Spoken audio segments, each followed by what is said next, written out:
Another day, another Salamanders commission. Today I'm going to be working on this Vulkan He'stan, whatever his name is. I'm working on this dude today. It's the same guy as all my other Salamanders videos. I think I'm just slowly painting up his entire army, basically one model at a time. So this guy's whole shtick is that their Salamanders Primarch basically went out to go get milk at the end of the Horus Heresy and told his boys that, you know, if they go find the 9 Infinity Stones and complete the Infinity Gauntlet, that he'll come back, which is a really it's a really strange sort of thing, because out of all the other Primarchs, you know, Gilman dies and some of them run off into the warp, and the Raven Guard guy is hunting Logar and turned into a bird or whatever. But Vulkan just kind of leaves to go get milk and says, go find some relics, and when you do, I'll come back. And I double checked it because I'm like, is that really how it went? Because like that's how I remember it from the Horus Heresy series. I don't remember it being like a big spectacular thing. He just kind of like got sad and walked off into the sunset for some fucking reason.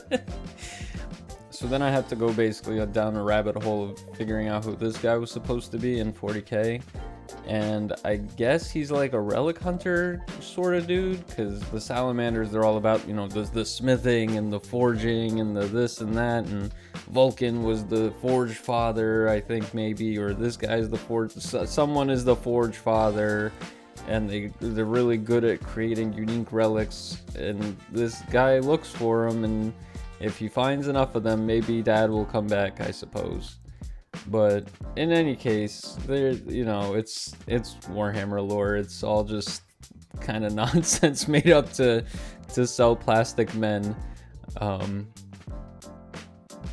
I like him. He's cool. I like the dragon stuff he's got going on, and all the dragon scales and the dragons all over his gauntlets and his spear and the lava and the fire and the drakes and the little doodly dads and stuff like that. He's super fun to paint out. I had a lot of fun painting him.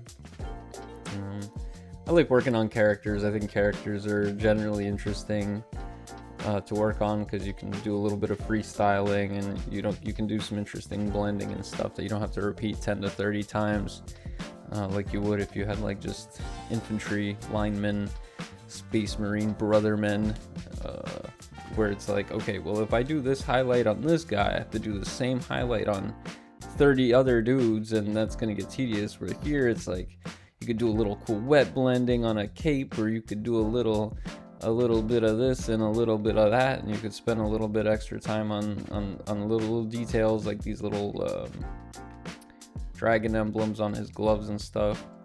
I generally like spending a little bit of extra time on single characters like this, especially because that's the guy that people are going to be looking at and picking up and inspecting closely and checking out, because that's the guy that they're excited about when they see the Salamanders in this instance, I suppose. Like you would, if you saw Black Templar's army, you'd be looking for, I don't know, Grimaldus or High Marshal Helbrecht, for instance. But this guy's cool. I got lost in the sauce a little bit doing this spear. I was looking at I think it was the GW box art for him, or like the art that they have on him for the website.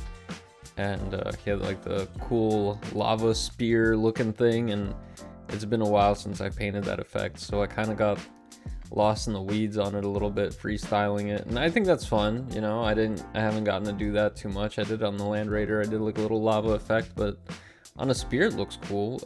It took a minute for me to wrap my head around how to do it good, but I think I managed to pull it off in the end. But my favorite sort of like Salamanders story from the Horus Heresy, because that's the books that I've been reading most recently, and it's not even a Salamander story, it's a Night Lord story, but it's basically their Primarch Vulkan is getting tortured by Konrad Curze. He's like the Primarch for the Night Lords. So Konrad basically captures Vulkan inside of this maze inside of his spaceship, and because Vulkan can't die because he's a perpetual, which is his superpower, I guess. Every Primarch has a thing, I suppose. They have like a superpower, and Konrad basically is like trying to convince Vulkan that, you know, it's all inevitable and it's all pointless and it's all like nihilism and everything bad. And Vulkan can't die because he's a perpetual, and he comes back and it's like his bones fell from like the atmosphere, and like a single atom of Vulkan basically made it to, I think, Ultramar or something, whatever. I don't remember where his bones landed, but basically like reanimated from his charred remains. But basically, if I remember right, what the lore there was, it was like Konrad had Perturabo build a maze inside of his flagship so that he could basically have Vulkan run around this endless torture maze where he would repeatedly kill him and give him impossible choices in order to break him mentally and spiritually, so that he could finally prove to Vulkan that destiny or like fate is inevitable, and that he will turn out just as deranged as Konrad if given enough time and enough like opportunities. But Vulkan proves him wrong because Vulkan is a good boy and Konrad is not a good boy. And eventually he gives him his hammer back for some reason. Oh, he tries to get Vulkan to kill him or something so that he could finally snap. And yeah, it's like a whole thing. It's a whole convoluted mess, but in the end, Konrad is a bad boy, and Vulkan is a triumphant hero with a lot of mental baggage from being murdered over and over again.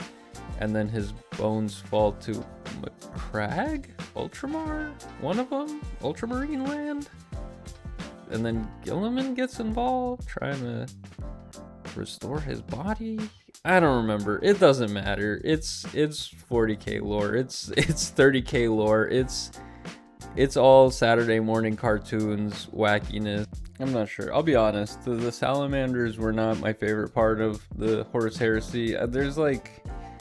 It's like the Salamanders, the Imperial Fist, and I think the Raven Guard and the Iron Warriors were probably the driest stories for me, because if I remember right, and it's been a little bit of a while since I've listened to the Horus Heresy books, but their whole thing was that Vulkan is missing. They think that Vulkan is dead, and the entire time they're just like, brother, I'm sad. And you'd be like, brother, don't be sad. Vulkan lives. And they're like, you're right, brother. He do be living. And then they go and they do whatever. Like, the only real memorable Salamanders story that I remember is they're basically like, them and the Night Lords are doing a compliance on a world, or they're bringing a world to compliance, and the Night Lords are using like terror tactics to prove that it's super effective.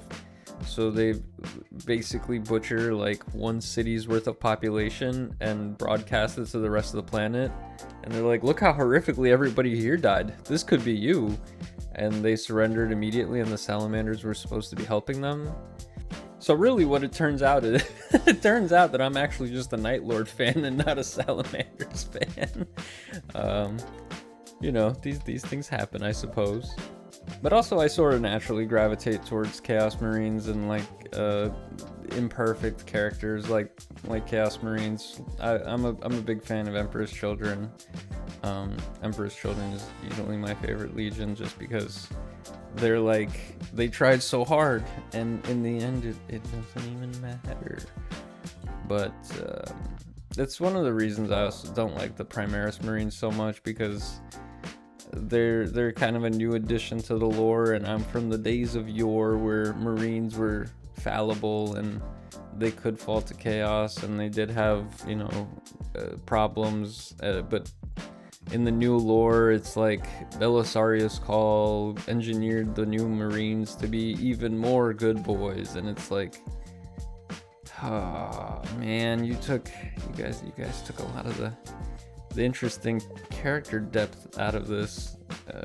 Now they're only capable of being the most good boys on a biological level. Like, I don't know, man. I guess we'll see where the lore goes from here, but it's kind of corny that they're programmed to be the good boys now, and it's like, yeah, but them choosing to be the good boys is what made them interesting in a world where you could just walk through people and they explode, like the Space Marine game where you just run through cultists and they literally just turn into pulp.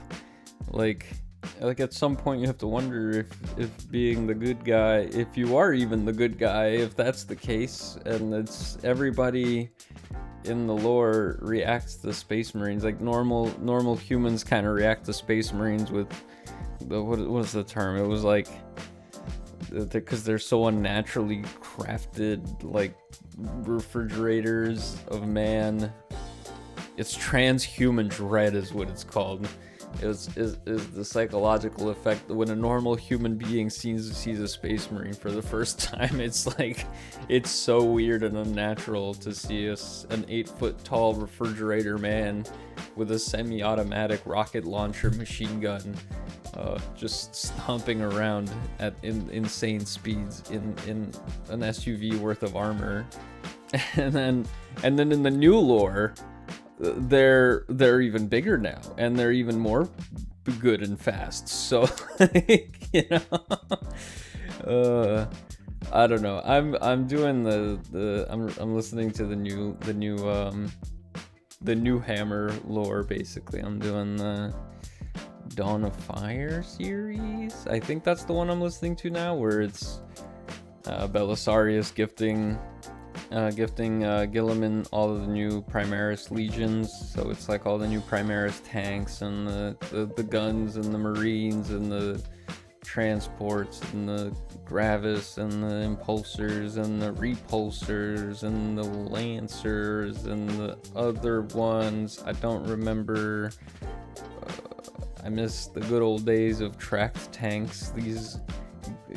These newfangled gravity Space Marine powered tanks with 700 guns on them. They look ridiculous, and I hate them, and I wish we could go back to when the Space Marines drove around in giant metal boxes with the 2.5 dog shit ass guns. But here we are with the tank that has 37 different options for weapons, and it's limited. You see, it's limited from 37 different options because you can only take 32 of them at a time. So basically that's how it's balanced. So, oh man, Marines, gotta love Marines. I don't know, it's a love-hate relationship with me and Marines. On one hand, they're such a huge part of the setting and they're a huge part of the lore, but the deeper you go, the more you find out that the Marines aren't even the best part of 40k lore.